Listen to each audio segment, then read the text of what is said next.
नमस्कार, मैं भाव्या। आप देख रहे हैं इन्फो न्यूज भारत।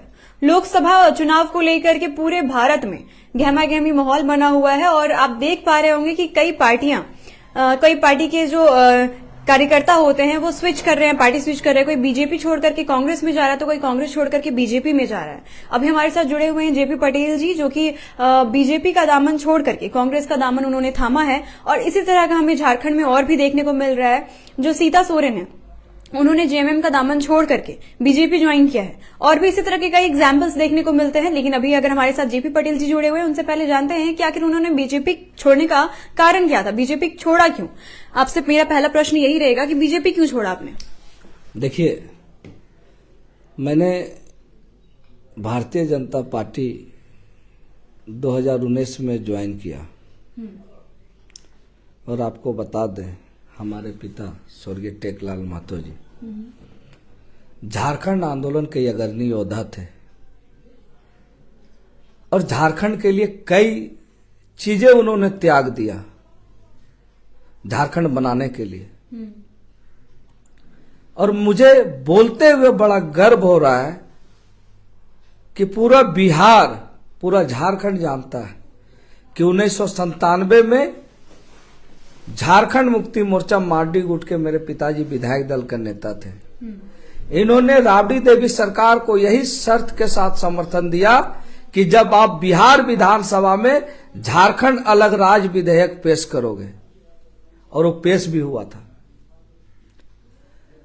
तो मुझे लगा कि झारखंड में कुछ करना है, पिताजी के सपनों को साकार करना है। जो उनका सोच था, यहाँ के आदिवासी, मूलवासी, अल्पसंख्यक, पिछड़े सभी लोगों का कैसे विकास हो, यहाँ के युवाओं को कैसे रोजगार मिले, यहाँ की जो समस्या है विस्थापन की, पुनर्वास की, जमीन का, भारत सरकार के कई कंपनियां हैं इस प्रदेश में कार्यरत, एनटीपीसी हो, चाहे सीटीपीएस हो, बीटीपीएस हो, सीसीएल हो, बीसीसीएल हो, लेकिन आज भी हमारे लोग का दर्द, हमारा जमीन, हमारा सब चीज, लेकिन हमारे लोगों को देखा नहीं जा रहा है। मैं भारतीय जनता पार्टी में इन चीजों को सोचकर शामिल हुआ था, लेकिन वहां पर भी ये कोई सुनवाई नहीं हुई। और हमारे पिताजी के जो सोच थे, जो विचार थे, और जिस तरह से हम लोग झारखंड आंदोलन में एक आंदोलनकारी के पुत्र होने के नाते हम लोग भी कभी कभी अपनी बातों को रखते हैं लोगों के बीच में, जो मुझे लगता है कि उस संगठन में के लोगों को संगठन में अच्छा नहीं लगता। तो मुझे लगा कि यह समय है कि मैं अपने पिताजी के विचारधारा वाले लोगों के साथ जुड़ूं। अच्छा, मेरा वही अगला प्रश्न था कि आप पहले जेएमएम में थे, जहां पे आपके पिताजी भी, उन्हीं की पार्टी थी कह सकते हैं। उन्होंने बहुत बड़ा योगदान दिया था झारखंड के अलग होने में। फिर आपने बीजेपी का दामन छोड़ा, तो उस वक्त आपको बीजेपी क्यों पसंद आया था और आपने जेएमएम क्यों छोड़ा था। तो मैंने कहा ना, जेएमएम इसलिए छोड़ा था क्योंकि हमारे हेमंत भैया, जिनको मैं भाई मानता हूं, और मैं कहीं भी रहा, दल कहीं रहा, लेकिन दिल मेरे उनके साथ था। चाहे विधानसभा में आज भी मिलते थे, मिलते हैं, या कहीं भी हो, वो आज भी अपने मन से, अंतरात्मा से, और कई जगह बोलते भी हैं कि कुछ भी है, जेपी मेरा छोटा भाई है। तो उस चीज को मैं देखा, और एक छोटा भाई होने के नाते, क्योंकि हमारे पिताजी ने भी संगठन को बनाया था जी। आपको मालूम है, झारखंड मुक्ति मोर्चा के बड़े नेताओं में विनोद बाबू के बाद गुरुजी के, विनोद बाबू के बाद गुरुजी, गुरुजी के बाद टेकलाल बाबू, और इस उत्तरी छोटा नागपुर प्रमंडल, हजारीबाग, गिरिडीह, धनबाद, बोकारो, चाहे कोल्हान के कुछ क्षेत्र हम ले ले, इन जगहों पर पिताजी का अपना ये रहा था। तो संगठन में बहुत सारी चीजें होती थी, तो कुछ संगठन में कुछ इस तरह के बातें हुआ, तो थोड़ा सा मैं अपने को अलग कर लिया। लेकिन बाद में मैंने देखा कि जो विचार, जो प्यार इस महागठबंधन के लोगों के साथ है। मेरे पिताजी के जो विचार है इसी इंडिया गठबंधन के लोग के विचार से मेरा, इसलिए मैंने यह फैसला लिया। अच्छा, जैसे कि अभी देखने को मिलता है कि दिल्ली के जो सीएम हैं और जो झारखंड के सीएम हैं वो गैर बीजेपी थे, तो लोग ऐसा अफवाह फैला रहे थे कि बीजेपी उनको ये करवा रही है, बीजेपी उनको जेल में भेज रही है इल्जाम लगा करके, और रडार में, बीजेपी के रडार में वो आ रहे हैं। तो जब आपने कांग्रेस ज्वाइन किया तब आपको जरा भी ये संकोच नहीं हुआ कांग्रेस ज्वाइन करने से पहले? कह सकते हैं ईडी और बीजेपी का डर नहीं हुआ आपको कि कहीं ना कहीं अगर आप कांग्रेस ज्वाइन करें तो बीजेपी आपके घर भी ईडी भेज सकती है? देखिए, बहुत सारी चीजें हैं, मैं नहीं बोलूंगा, क्योंकि इसलिए नहीं बोलूंगा क्योंकि मैं वो बात नहीं रखना चाहता हूं जो मेरे साथ नहीं हुआ है। लेकिन यह सत्य है कि जिस तरह से एजेंसियां का दुरुपयोग हो रहा है। आप पहले बीजेपी में थे, आप कैसे देखते थे ईडी को? बहुत सारी चीजें मैं नहीं बोलूंगा, लेकिन मैं जानता हूं कि लोकतंत्र में लोकतंत्र को बचना चाहिए, और कोई भी संस्था है उनको ऐसा कार्य नहीं करना है, क्योंकि सरकार आती है जाती है, और इसीलिए मैं किसी पर आरोप प्रत्यारोप नहीं लगाऊंगा, क्योंकि हमारे साथ ऐसा कुछ नहीं हुआ तो मैं क्यों बोलूं। लेकिन लोग कहते हैं, जिस तरह से आपने देखा होगा, मैं दिल्ली में अभी कुछ दिन रहा, दिल्ली के वासी कहते हैं कि भाई हेमंत सोरेन ने जो विधानसभा में स्पीच जो दिया था वो पूरे झारखंड ही नहीं पूरे देश के लोगों ने माना कि हेमंत जी के जो दर्द है, उन्होंने जो कहा था कि जो भी हो जाए आंख से आंसू नहीं निकालूंगा, ये आंसू को मैं वक्त के लिए बचा के रखूंगा। बहुत सारे लोगों ने इस चीज को अध्ययन कर रहे हैं, और चीजें हैं, न्यायालय पर भरोसा है लोगों को। हम इस लोकतंत्र में कुछ भी हो न्यायालय पर विश्वास रखते हैं, तो मुझे लगता है लोगों, अगर हम लोग जब लोकतंत्र में विश्वास रखते हैं, लोकतंत्र बचा रहे, मुझे लगता है न्यायालय में इन लोगों को इन लोग के न्यायालय में फैसला जो भी है इन लोग के पक्ष में मुझे लगता है होगा।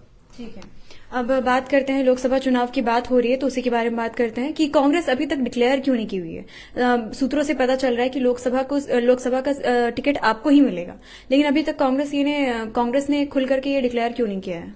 देखिए, मैं पहली बात मैं बता दूं, मैं कोई टिकट लेने के लिए कांग्रेस में शामिल नहीं हुआ। मैंने पीसी में कहा था कि मैं कोई एमपी एमएलए का टिकट लेने के लिए शामिल नहीं हुआ। आपको मालूम होगा, मैं भारतीय जनता पार्टी में भी शामिल हुआ था, तो मैं उस समय भी विधायक था और आज भी विधायक हूं।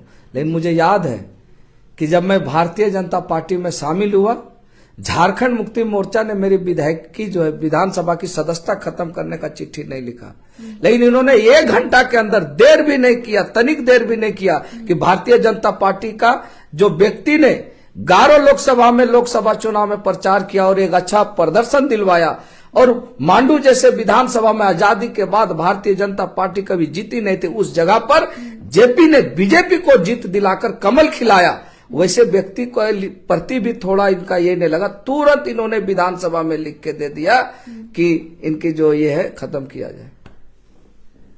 ठीक है, अब बात करते हैं, अगर आप लोकसभा का अगर आपको टिकट मिलता है तो आप बड़कागांव क्षेत्र को कैसे देखेंगे? क्योंकि आपके ही लोकसभा में आएगा वो, और बड़कागांव काफी ज्यादा विवादित क्षेत्र रहा है, तो उसको आप कैसे देखेंगे? देखिए, मैंने पहले कहा ना कि झारखंड को सामने से मैं देखा हूं, क्योंकि एक आंदोलनकारी का बेटा हूं, और झारखंड नवनिर्माण करने में विनोद बाबू के साथ, आदरणीय गुरु जी के साथ टेकलाल बाबू ने कंधा से कंधा मिलाकर इन इलाकों में लोगों को जगाया।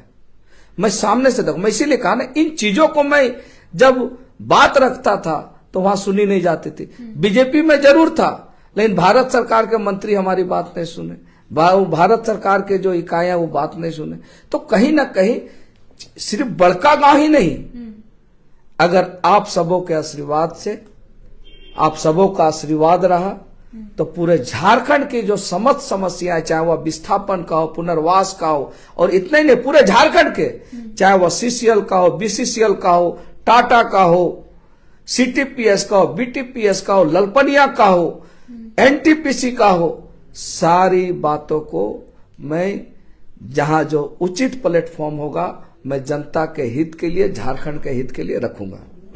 ठीक है। एयरपोर्ट का मामला हजारीबाग में बहुत जोरों शोरों से चलते रहता है, हमेशा नाखुश लोग नजर आते हैं और जितने भी एमपी यहाँ पे बने हैं वो इस पर सिर्फ एक आश्वासन दे पाए हैं, क्योंकि एयरपोर्ट अभी तक बन करके नहीं आया। हजारीबाग में हवाई अड्डा जरूर है लेकिन वो हवाई अड्डा नहीं रहा है। तो आप इसमें कैसे देखेंगे? क्या लोगों को यहाँ पे आपसे उम्मीद होगी, कर सकते हैं लोग यहाँ पे कि आप अगर आएंगे तो एयरपोर्ट बन पाएगा हजारीबाग में? देखिए, एक जनप्रतिनिधि होने के नाते हम प्रयास अब भी कर सकते हैं, लेकिन अभी आचार संहिता बीतने दीजिए। आचार संहिता के बाद जो उचित प्लेटफॉर्म है, जहां पर हमारी बात को सुना जाए, उन जगहों पर हम जाएंगे, पत्राचार करेंगे, लोगों से रखेंगे बात। अच्छा, और पेपर लीक के बारे में क्या बोलना चाहते हैं? क्योंकि जेपीएससी का भी हाल में एग्जाम हुआ है और पेपर लीक का मामला बहुत जोरों शोरों से आया था, क्योंकि जामताड़ा का एक वीडियो बहुत लीक हो रहा था जिसमें बच्चे फोन से चीटिंग कर रहे थे। और यहाँ पे वीबीयू में भी, जो हजारीबाग में वीबीयू है, वहां पे भी बच्चे बोल रहे थे कि मिसप्रिंट था क्वेश्चन, एक्स्ट्रा टाइम दिया गया। इन सारी चीजों को आप कैसे देखेंगे? क्योंकि झारखंड में पेपर लीक का मामला चाहे कोई भी एग्जाम हो हमेशा बना रहता है।